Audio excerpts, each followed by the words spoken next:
Hi, this is the third in a three-part series on SURFSKI safety. The first 101, stability, the second 102 on kit and gear, and this is the third on communication. So, the question to the more experienced guys: you're busy doing a reverse biffles, you're the last guy on the run, you haven't buddied up, I know that's unlikely, but you haven't.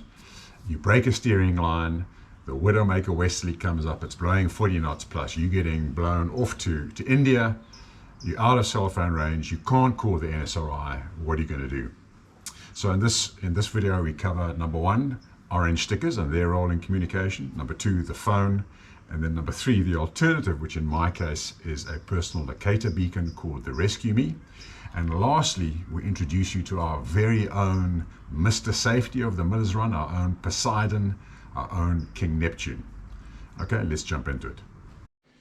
So the last section on safety is that of communication, and one would think one would start with the cell phone, but in fact I'm not. I'm going to start with orange, and that is the orange stickers, which I highly recommend you have fitted to the front and the back of your ski, and it's intentionally under the sub-theme of communication, because a rotating orange and white flash, which happens when your boat is picked up and rotates in the wind on the end of your leash, is communicating to people who are watching. And in fact, my rescue in Hurricane Alley is primarily attributable to a young guy who was in Smitswinkel, who had seen my multiple remounts with my rotating ski in 30 to 40 knots of wind, and it was he who called via his father, who called the NSRI, because we didn't have comms. Whilst Zach managed to get one call through to the NSRI, they were unable to triangulate our call because there was only one beacon that it was bouncing off. And so as far as they're concerned, we could have been in Pofada or Kakamas. They had no idea where we were. So orange stickers, very simple, easy thing to do. Your number one communication means. Number two, of course, is one's phone. I just got to fire mine up here. And yeah, one has just got to have the Safetrax app, which works very easily. There's the app. I think it's press start. Okay, I've already pre-registered my craft, and at the bottom here of the screen one has the option of actually sharing that. So what we do in our group is we press that button, you then go to your WhatsApp paddling group, and you I can't see, I've got my glasses on here, but my group is called Keen to Paddle, with about 15 guys on it, and I press that button, and immediately my location is shared with them, which is another layer of security. Okay, so Safetrax, absolutely essential. However, there are going to be times where you're in areas where you don't have cell phone coverage, as happened to me in Hurricane Alley, and that is where this beautiful little piece of equipment comes into play. It's called a personal locator beacon, used by essentially the yachting and sailing and boating community. This is the reason. There are a number of different models. The reason why I selected this one is essentially down to, I'm just trying to get it out of its cradle here, which I don't want to force it, but because of course one needs to be able to get it out of its cradle. And oh yeah, this bottom section I've got to pull off. There we go, and there we go. Okay, so you can see how small this thing is. It weighs a third of a beer. And you essentially activate it by opening up this flap, pressing that red button for 1 second. Well, I beg your pardon, you first have to pull out the aerial. The aerial you have to unwind like this. I'm not going to do a full demo of the product, but the bottom line is once this has been activated, there's a strobe light that comes on here, which is very bright for nighttime. It sends a signal via the intergovernmental satellite network. I think in this case it's picked up somewhere in France or Canada. They have registered, you've pre-registered your device, which has its own unique number on it. Yeah, there's my unique number. They immediately see that you're located in South Africa. They contact the Marine Control Center if you're at sea, which is located in Cape Town, and they then, depending on your location, activate or notify the closest NSRI.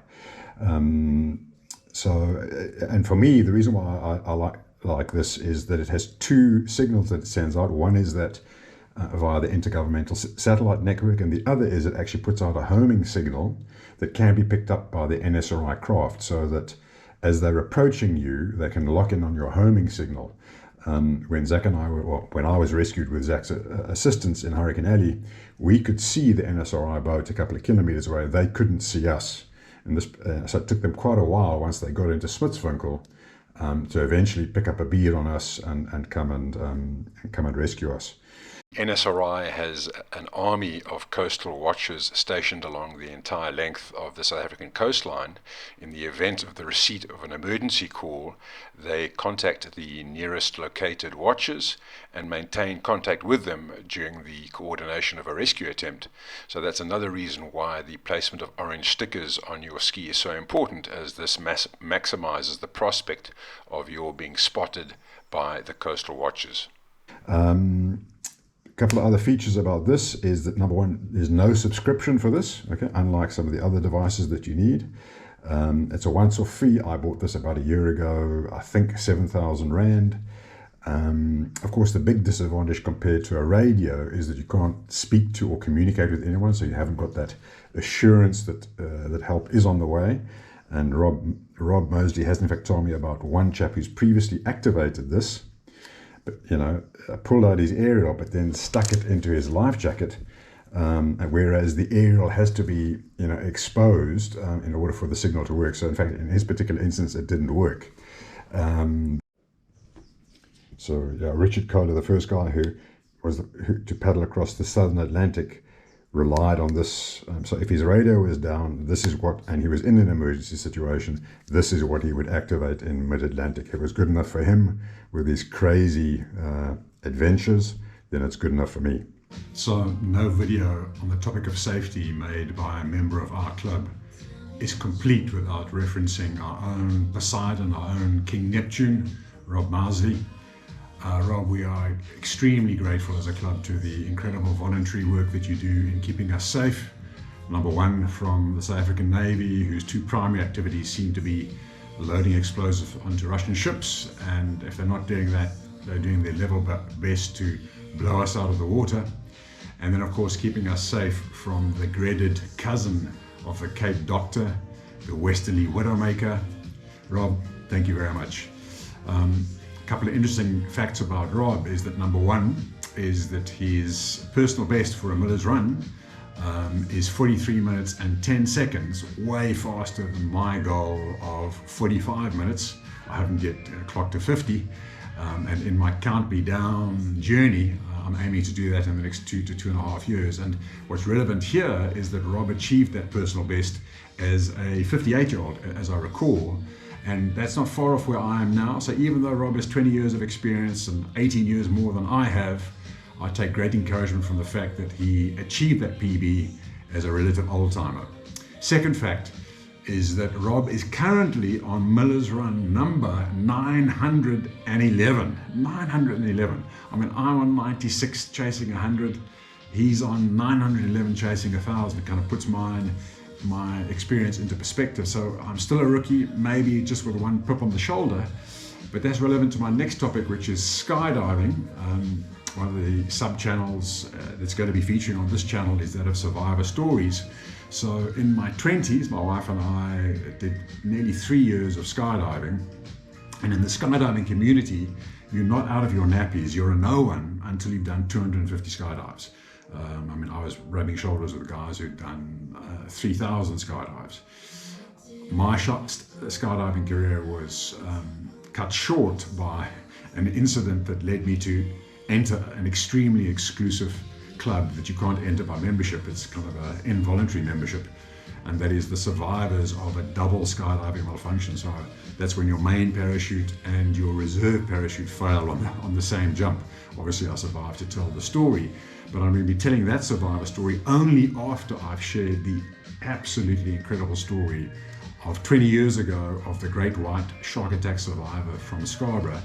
This story will simultaneously have you fascinated, terrified, you'll be bone chilled about what happened to this particular person. We've planned to film that, I think, if I recall correctly, the 3rd week of September.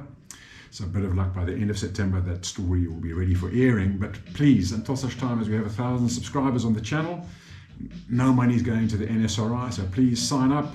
Look forward to seeing you next time.